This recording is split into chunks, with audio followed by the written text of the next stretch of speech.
وبعدين جيت هنا طلعت فوق اعلى الجبال، شفت باتومي كلها من فوق. السلام عليكم، صباح الفل يا جدعان، عاملين ايه؟ ان شاء الله يكون كله تمام. يوم جديد من مدينه باتومي. طلعت النهارده الصبح، اتمشيت شويه لحد ما لقيتني وصلت عند محطه التلفريك. زي ما انتم شايفين ورايا نركب التلفريك، هنشوف بيودي على فين بالظبط. بس قبل ما نركب التلفريك لقيت فيه مطعم ورا بيقدم اكلات كده، نخش نشوف ايه نظام الاكل الحلال جوه، ونشوف اذا كنا نقدر نطلب حاجه او لا. فيلا يوم جديد، صلوا على النبي وخلينا نشوف هنعمل ايه النهارده. اعتقد هنا في مطعمين مختلفين. ده الاول القعده بتاعته رايقه الصراحه. ده اعتقد المطعم الثاني. ممكن اختار المطعم الاول بما انه له قعده بره وكده. خلينا نشوف المطعم اللي عنده قعدات بره ده بيقدم ايه بالظبط. ودخلنا يا جماعه، لان القعده جوه احسن من بره بكتير. شايفين المنظر اللي ورايا ده؟ قلبت في المنيو كتير، شفت برضو يعني في الاكله اللي هي بيسموها هنا الخنكالي، عباره عن عجين جواه لحم، وفي منها الحلال. بس انا برضو قلقت ان انا اطلبها الصراحه، يعني خوفا من ان هي تكون كانت بتتعمل مع الاكل او مكان الاكل اللي هو مش حلال. فقلنا ناكل اكله سمك رايقه كده، جمبري ومستوي على فكره، هو مش ناي، بس هو مش عارف هم عاملين فيه ايه، بس جامد جدا. مش عارف الطبق باين ولا لا. ده منظر الطبق. ناخد واحده كده ونقول بسم الله.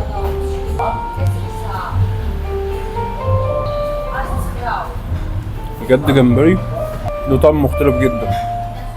انا اكلت الجمبري كتير بس بجد له طعم مختلف، او الطريقه اللي معمول بيها مش عارف.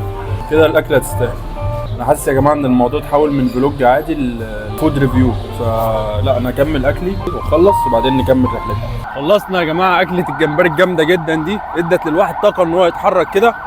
جيت هنا عند الاستيشن بتاع التلفريك، حاسس ان شاء الله مفيش زحمه جوه. اتمنى نلحق التلفريك لينا لوحدينا كده.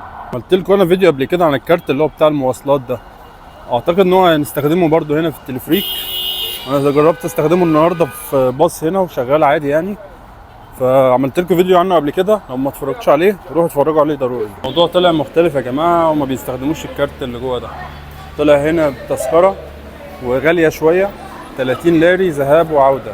مش عارف لسه بيطلعوا فين بالظبط، بس غالبا بيطلعوا على الجبال. خلينا نجيب تذكره ونجرب. دي 100 لاري. 1 ticket please.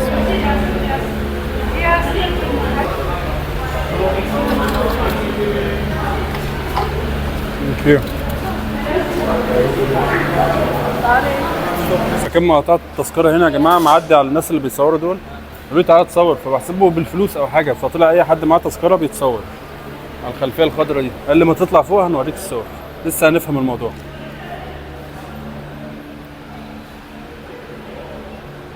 ثانك يو. موضوع جديد وطلع مختلف خالص، ولا بكارت المواصلات، لا بتذكره وبتعدي وبتتصور. الموضوع شكله كبير قوي. خلينا نشوف هنعمل ايه بالظبط. حمست ان هو مش مجرد تلفريك عادي، لا ده رحله تاخد ربع ساعه بالتلفريك عشان توصل لها، فغالبا كده الموضوع هيبقى كبير.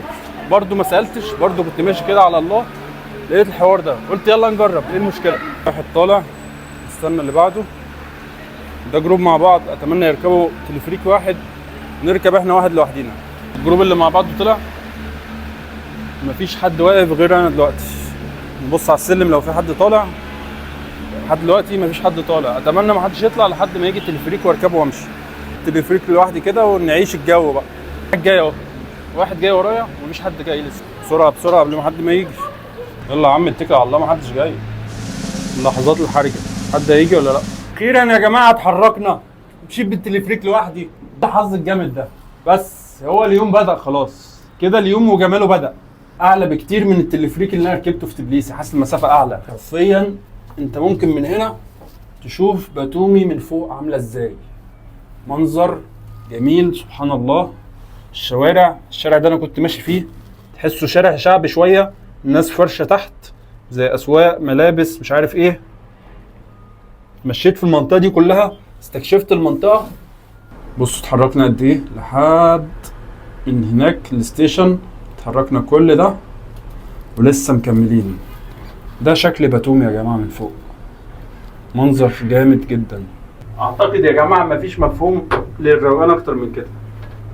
على بعد امتار كبيره جدا من الارض، مسترخي والوضع تمام. التلفريك هناك بيبصوا لي اللي هو ايه الوضع اللي انت قاعد فيه ده، وعلى الروقان مفيش اكتر منه.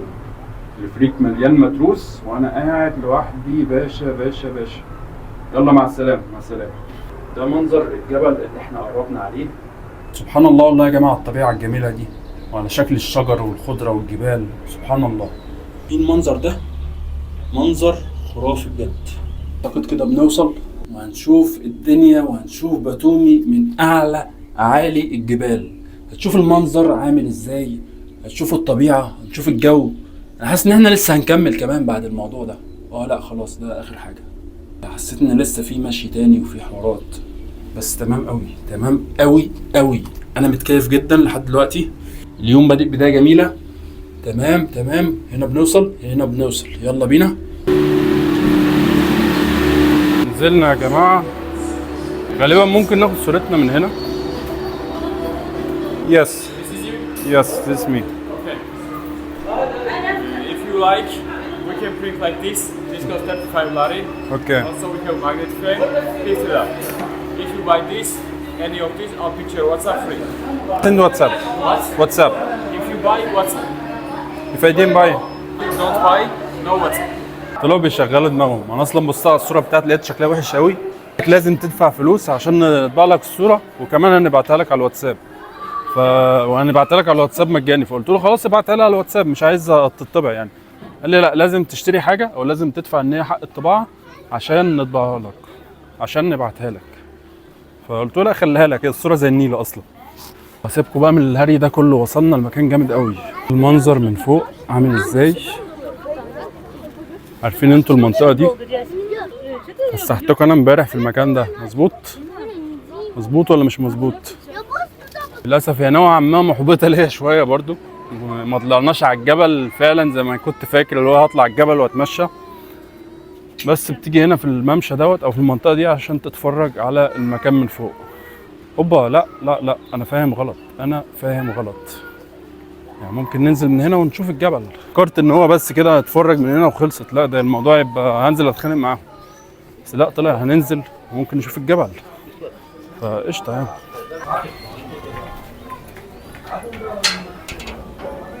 بصوا يا جماعه الحوار ده، حاطين عجله كده مرسومه والناس بتطلع تصور عليها. طب بيطلعوا ازاي؟ حاطين زي سندات كده بيقفوا عليها كانهم راكبين العجله. والله الشعب ده دماغه عليه قوي. البت بقى عماله مندمجه وعماله بتبدل كمان. فتمام. شايفين رسومات الحاجات الجميله دي؟ والله لا، منظر خرافي. يا الله على المنظر اللي انا شايفه ده. الفيديو هيكون ظالم المكان بشكل كبير جدا. بصوا بصوا يا جماعه. يا ربي سبحان الله. انا خلاص كده نفسي اتفتحت على اليوم. انبسطت جدا. انا الصراحه كان جالي اكتئاب لما طلعت ولقيت الممشى ده، بس فكرت ان احنا هنتفرج كده وخلصت يعني. كنت بجد هتضايق. لقيت لا، هننزل على الجبل وهنطلع وهنلف الجبل كله وهنستكشف حاجه قمه في الروعه. وهنقدر نبص هنا من فوق على الحاجات اللي ما قدرناش نوصل لها تحت. بنهج شويه. الحته دي كانت طالعه لفوق والصحه على القد. واللي يجي هنا يقع هيحصل له ايه بالظبط؟ هنا هتقع الله يرحمك. منظر خرافي بجد، منظر خرافي. ناخد واحده كده ومدينه باتومي كلها ورايا.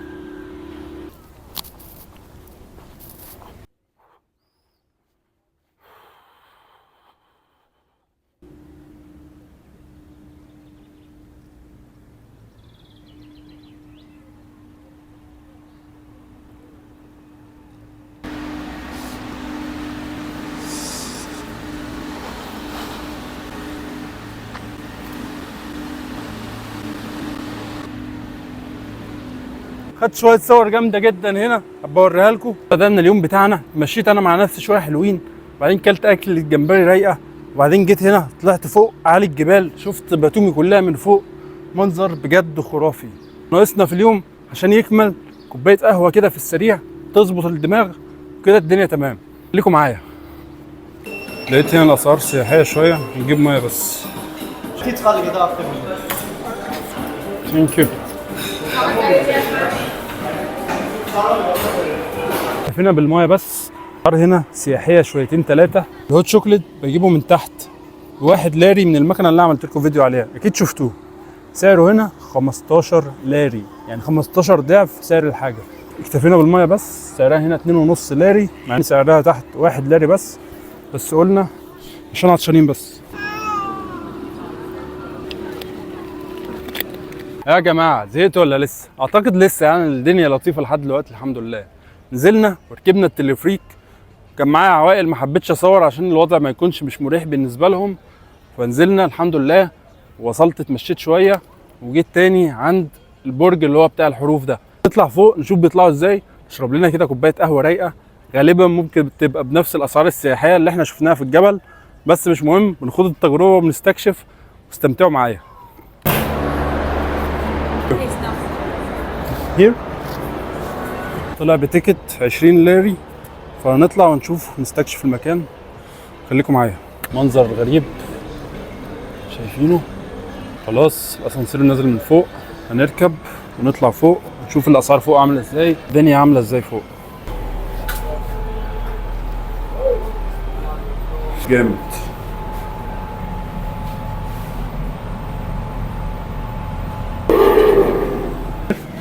Thank you. Number 3. Thank you. طلعنا اسانسير، في تاني اسانسير. اول كان نمبر 1، ده نمبر 3. هنشوف اخرتها عاملين ايه. تمام. الله، مش متخيلين شكل الجو، منظر خرافي. في كمان سلم بيطلع فوق هنا. ناخد لفه الاول نشوف الدنيا عامله ازاي. غالبا هنقعد هنا ونفضل قاعدين براحتنا وناخد راحتنا على الاخر، بس المنظر جامد. بصوا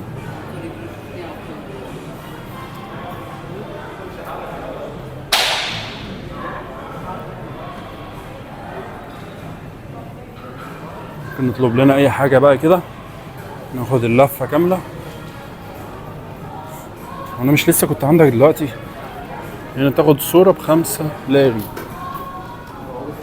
عشان اطلع فوق، اطلع على السلم ده. خلينا نبص على الوضع فوق عامل ازاي.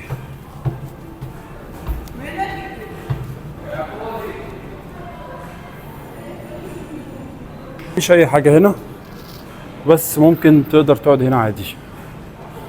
بجد روعه يا جماعه. بس كده اعتقد مفيش غير الكافيه اللي تحت ده، يعني برج طويل عريض مفيهوش غير كافيه واحد. والله ماشي، خلينا ننزل نشوف عندهم ايه يتشرب ونقعد بقى ناخد ايه راحتنا كده. في اللوحات الفنيه الجميله دي كمان. عارفين اللوحه دي اللي كانت في فيلم عادل امام، يقول لك اللوحه دي بتوحي مش عارف، هي دي، هي نفس الشكل كده والله.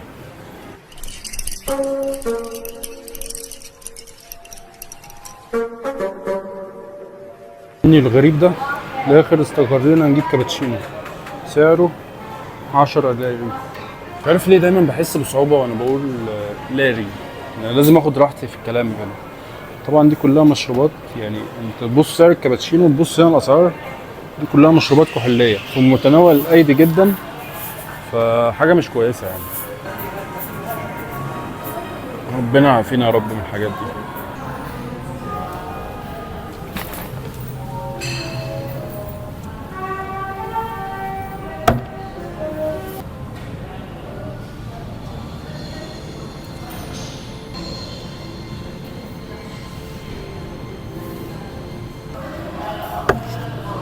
وبس يا جماعه، هنا هتنتهي رحلتنا النهارده. اتمنى الفيديو يكون عجبكم. ان شاء الله الفيديوهات الجايه هتكون احسن، استكشافات اكتر. الجو هنا نوعا ما كاتمه شويه، فمدي على الحراره شويه.